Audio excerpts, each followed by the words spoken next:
Good day, students. My name is Carissa Yap, but you can call me Teacher Car since I will be your teacher for today's discussion. So, our topic for today is all about the characteristics, functions, and components of culture. So, let's talk about culture.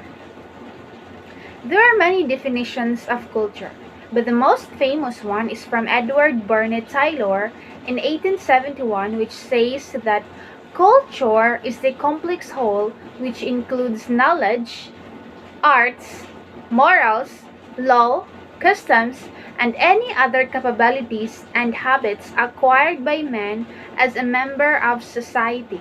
It just means that the culture is the whole way of living, from knowledge and beliefs to customs and habits. It's just how people think and behave.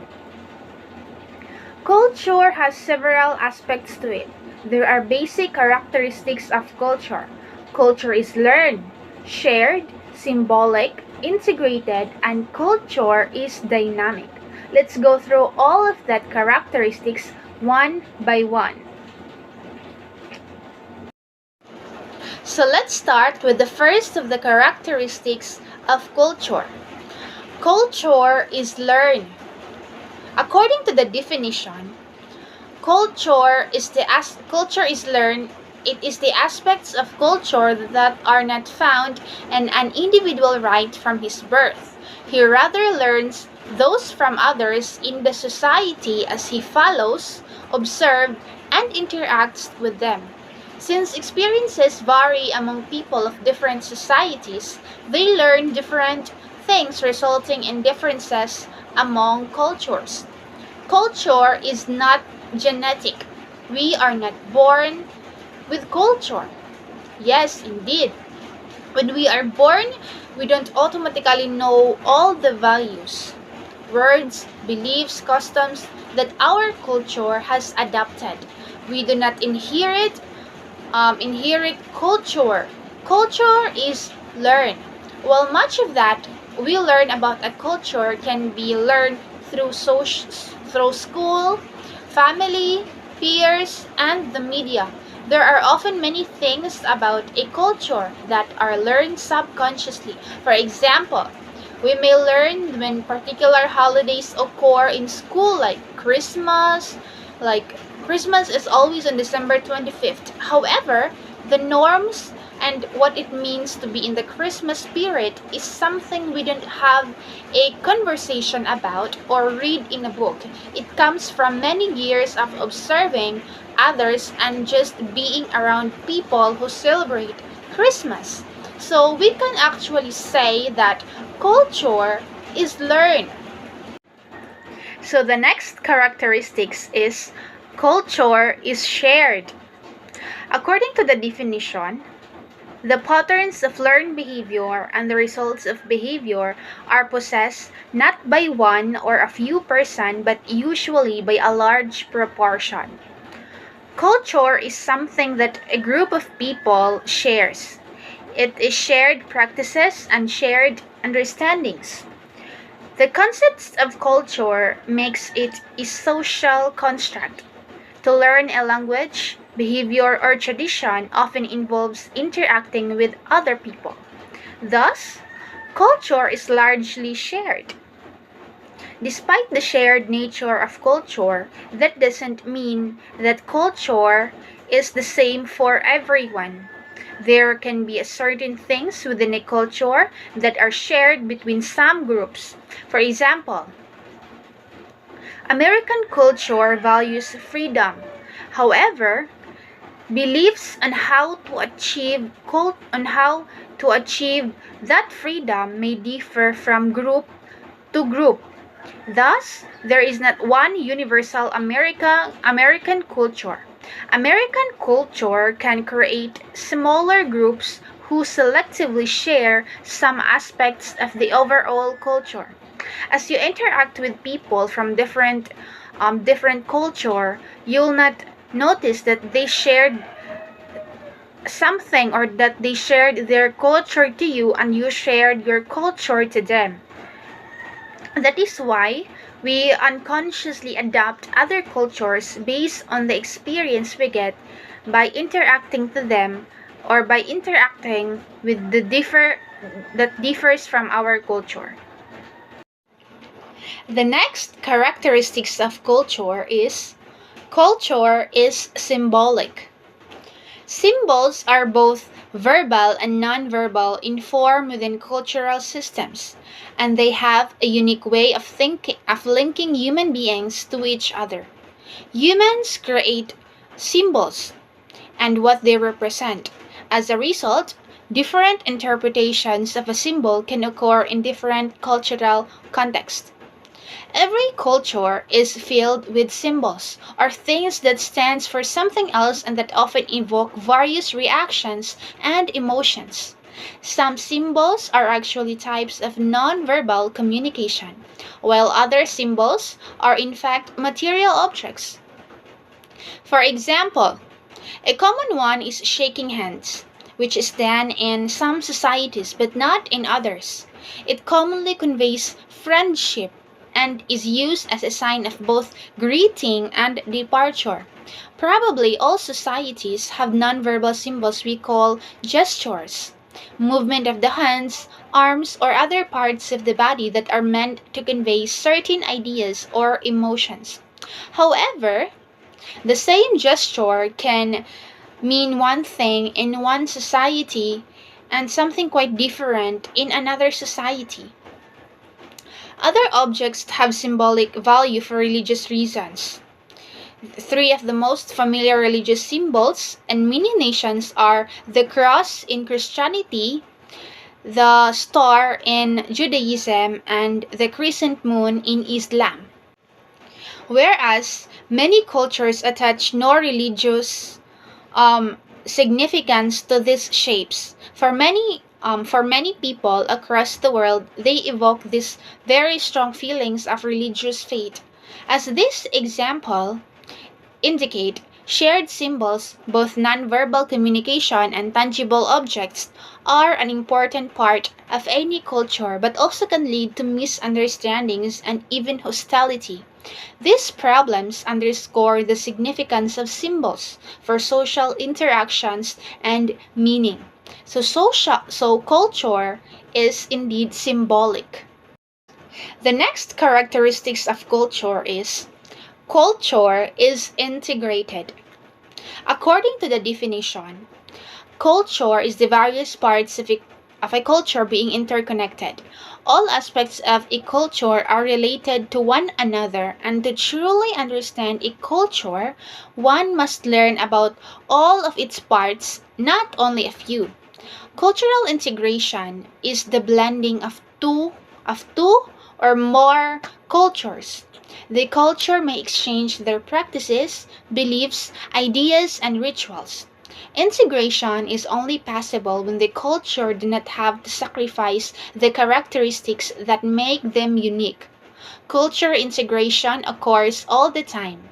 It happens when somebody moves from one culture to a community with different culture. Integration also occurs when two people from different cultures marry each other. Another example happens when people from two cultures work in the same office.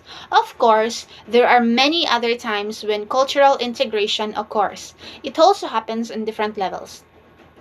Integrating cultures usually refer to several cultures coming together to form a new multicultural society, and each culture keeps its character, features, and values. So let's start with the next characteristics of culture. Or we can say that the last basic characteristics of culture, which is culture is dynamic. This simply means that cultures interact and change because most cultures are in contact with other cultures. They exchange ideas and symbols. All cultures change. Otherwise, they would have problems adapting to changing environments. We can all agree that culture is dynamic and thus complex. Culture is fluid rather than static, which means that culture changes all that time, every day in subtle and tangible ways, because humans communicate and express their cultural systems in a variety of ways. For a culture to be dynamic, it has to be relevant. The whole point of culture is for the older generations to transfer their culture and traditions to the younger generations. If the younger generation thinks these customs are old school and not cool, culture stops being relevant. To be relevant, the culture has to adapt and change with times. This is how the new generation would absorb the culture and make it suit its taste. Otherwise, culture would become obsolete. For example, our clothing. Modern clothing is far different to our older generations and to the ancient times nowadays. In the past, women's clothing is something that is very long or covered the whole body, except the face and other features. But now, most of the clothing is very small and uncovered, which they said to be styled or fashion. But it's really normal because culture, as we discuss, is dynamic and it changes. So it changes as time passes by. So let's proceed to the functions of culture. Among all groups of people, we find widely shared beliefs, norms, and values and preferences. Since culture seems to be a universal human phenomenon, it occurs naturally to wonder whether culture corresponds to any universal human needs. This curiosity raises the questions of the functions of culture. Social scientists have discussed various functions of culture. Culture has certain functions for both individual and society. The first functions of culture is culture defines situations. Each culture has many subtle cues define each situation. It reveals whether one should prepare to fight, run, laugh, or make love. One does not know what to do in a situation until he has defined the situation. For example, laughing at the wrong places. We cannot laugh in funeral, diba? So we actually depends how we behave in a certain situation. So let's move on to the next functions of culture. Culture defines attitudes, values, and goals. Each person learns in his culture what is good, true, beautiful, attitudes, values, and goals defined by the culture, while the individual normally learns them as unconsciously as he learns the language. Attitudes are tendencies to feel and act in certain way. Values are measures of goodness or desirability. For example, we value private property, government, and many other things and experience. Goals are those attainments which our values define as worthy. Example is winning the race, gaining the affections of a particular girl or boy, or becoming the president of the firm. We have every goal like finishing studies, that is a goal. By approving certain goals and ridiculing others, the culture channels individuals' ambitions. In these ways, culture determines the goal of life.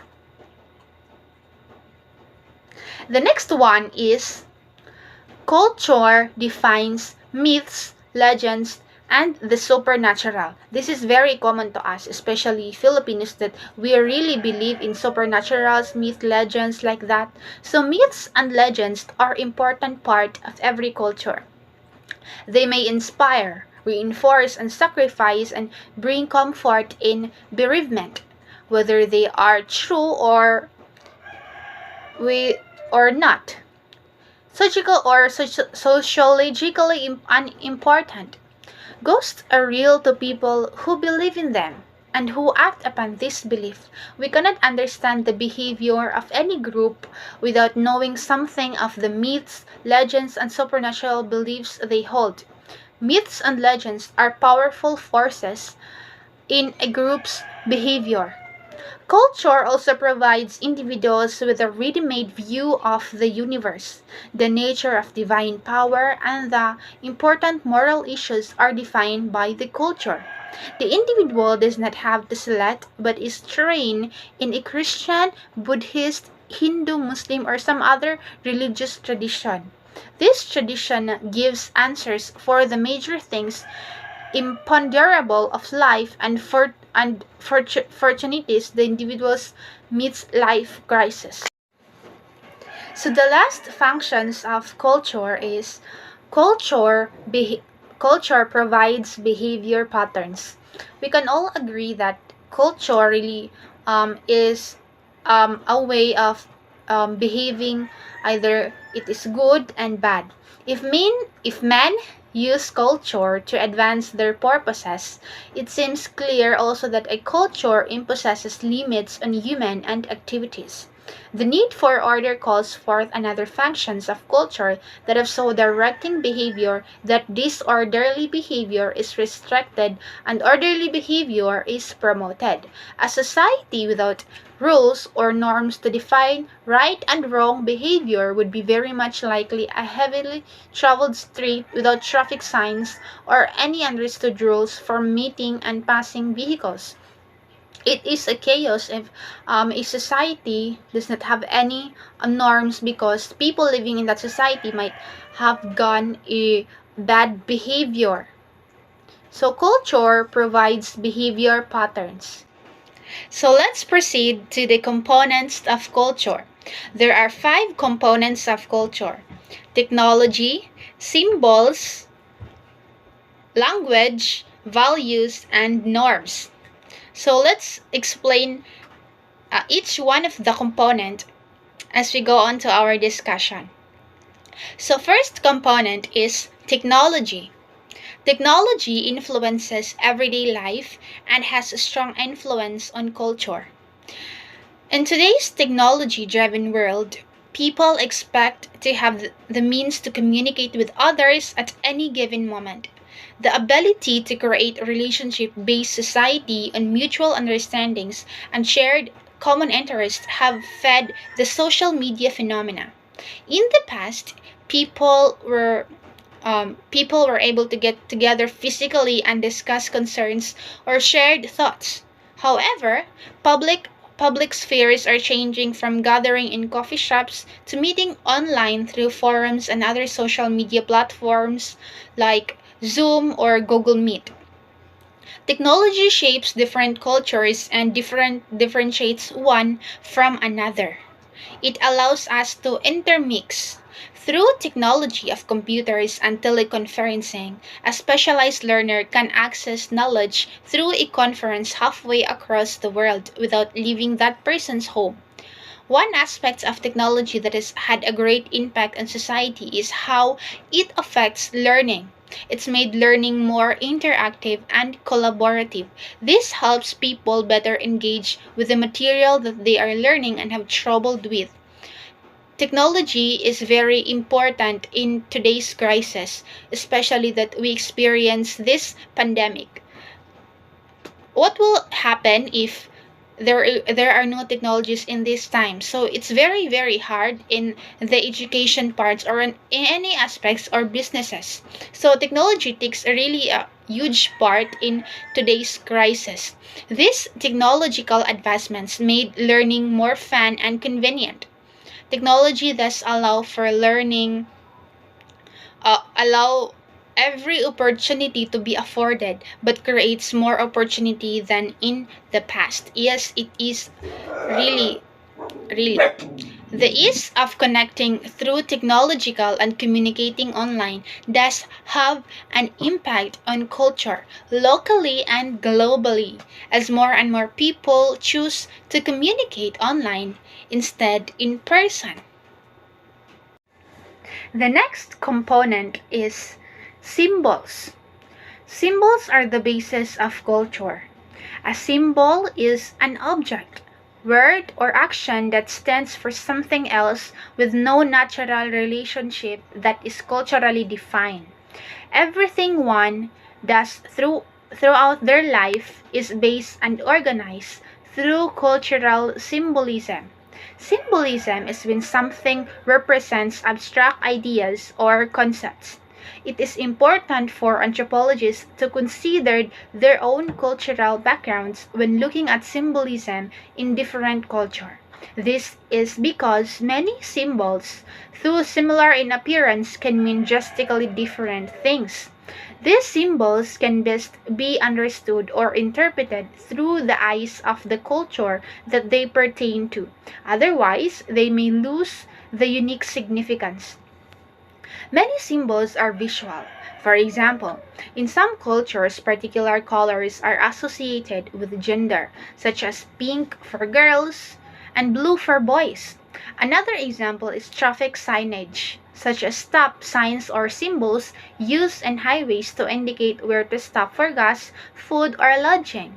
In some cultures, accents on letters tell people how words are pronounced. Gestures also have symbolic meaning. For instance, in American culture, a kiss on the cheek symbolizes love and close ties or feelings of intimacy. In other cultures, such as French culture and Mexican cultures, a kiss on the cheek is understood as a basic greeting. So it is really not that like intimacy.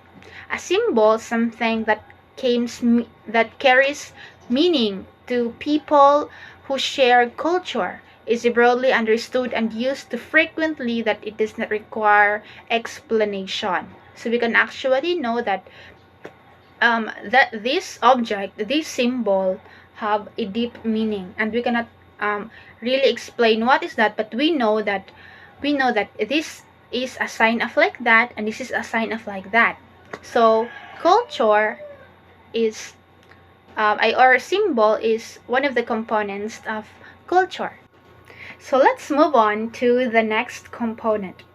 There is a saying that if culture was a house, then language was the key to the front door and to all the rooms inside. Do you understand that? It just means that language is one of the most important parts of any culture. It is the way by which people communicate with one another, build relationships, and create a sense of community.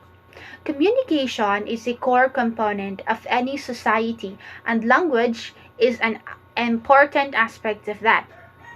As language began to develop, different cultural communities put together collective understandings through sounds. Over time, these sounds and their implied meanings became commonplace and language was formed. Intercultural communication is a symbolic process whereby social reality is constructed, maintained, repaired, and transformed. As people with different cultural backgrounds interact, one of the most difficult barriers they face is that language. Language or semantic barriers arise when many words have more than one meaning, and the sender and the receiver try to communicate in a language which themselves do not understand properly.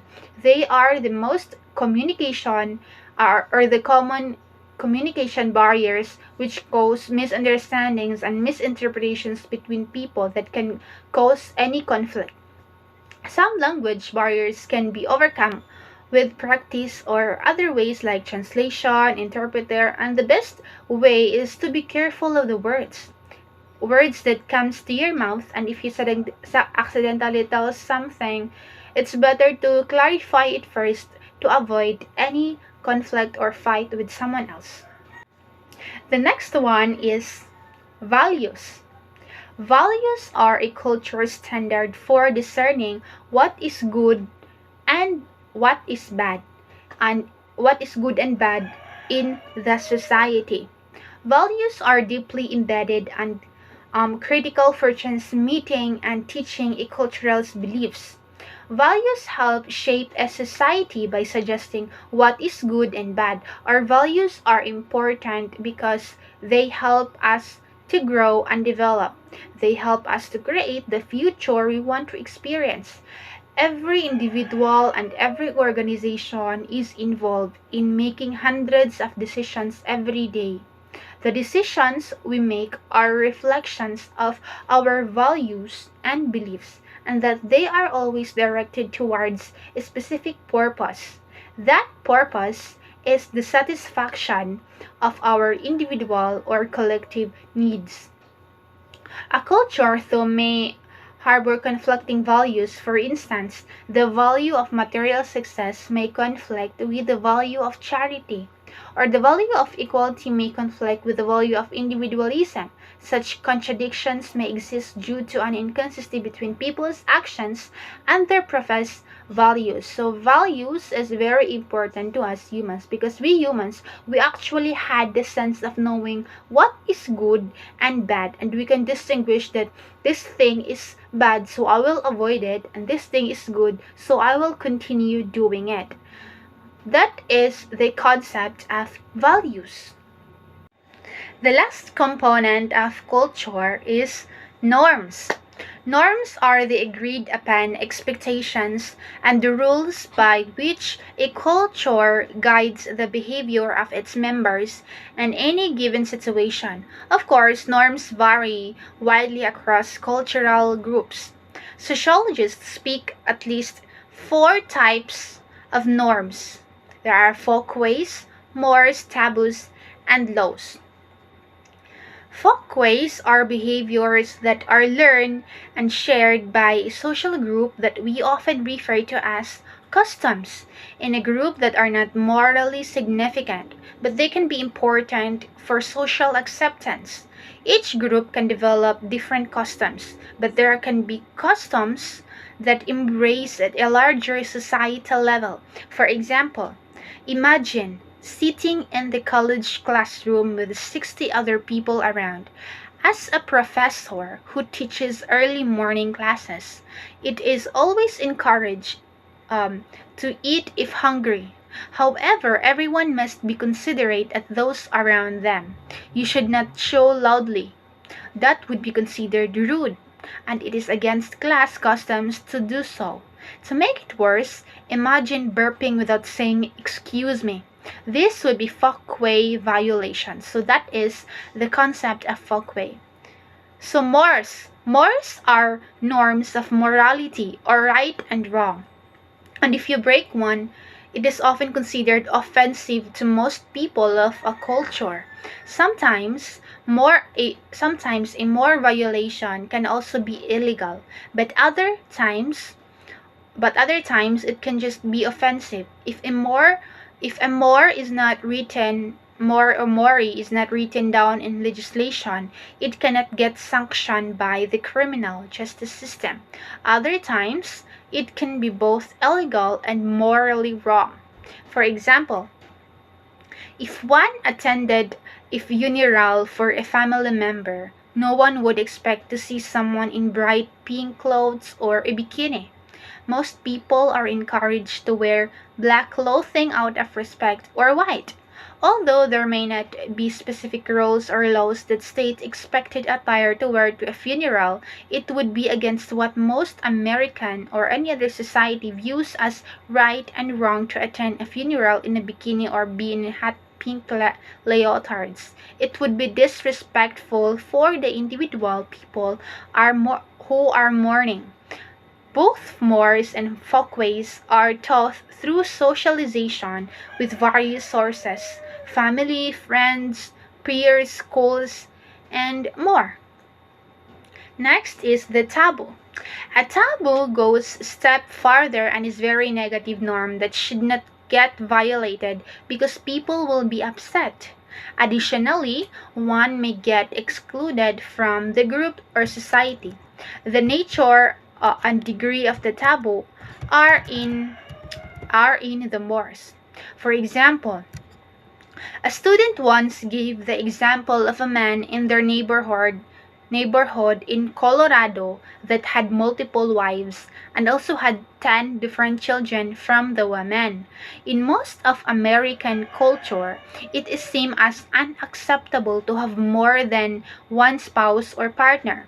However, There are instances where having children with multiple people would not be seen as taboo. Specifically, if a man or a woman remarries, rather, and then has another child with their new partner. However, again, this is more acceptable today than in the past because of the greater societal acceptance of divorce and remarriage. Lastly, and most important to the study of crime and criminal justice are laws. A social norm is is an obligation to society that can lead to sanctions if one violates them. Therefore, laws are social norms that have become formally inscribed at the state or even death. Laws are a form of societal control that outlines rules, habits, and customs a society uses to enforce conformity to its norms. For example, let us go back to our example having multiple wives for a moment. It is illegal, a violation of law, to have multiple wives in a culture. It has not always been this way, and it is not true in every country. But in the United States, it was viewed as so taboo, morally and ethically wrong that there are laws that can be punish people for marrying more than one person at a time. However, there are maybe some people that do not think it is wrong or some point, but regardless, it is still illegal. But in the concept of Muslims, they are free to have these multiple wives because it is their culture. So that's all for the characteristics, functions, and components of culture. I hope you learn a lot. Bye!